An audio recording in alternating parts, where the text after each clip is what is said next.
limiting our movement to those specific movements like a hinge or like a squat, which requires hip flexion. But that's not necessarily improving the rotational capacities of your joint or improving the joint space required to do all of those movements. In this type of training, we're focused in specifically on building a better joint that can give you access to all of those things when you want them. Think of it like this. If I have a city, your hip joint is that city, but that city has boulevards, regular streets, highways. If I'm doing a deadlift, maybe that improves the highway.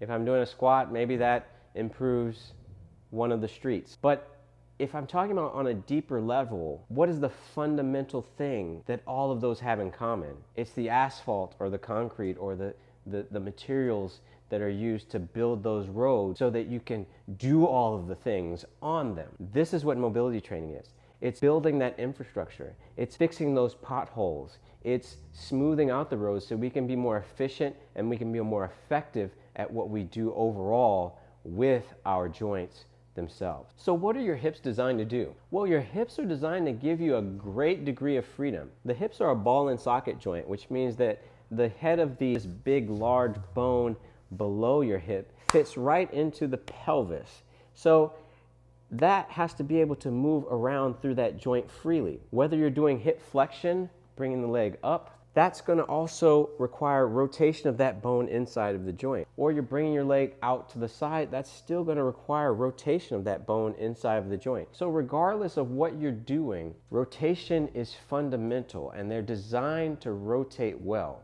If they don't rotate well, then access to those other movements is going to be limited. If it isn't clear to you why hip mobility is important, then you probably wouldn't be on this page to begin with. The biggest pain point that we often get approached with is the hips. From our personal training clients to people online, we get questions about tight hips or hip issues. And not to mention the fact that the hips are related to all the other joints in the body because they give you a big degree of freedom. So whether it's knee issues or lower back issues, sometimes the hips have a part to play in the issues that you might be experiencing there. So why is hip mobility important? Well, it's important because you need to be able to move and access those degrees of freedom, whether you walk, run, squat, jump, golf, doesn't matter.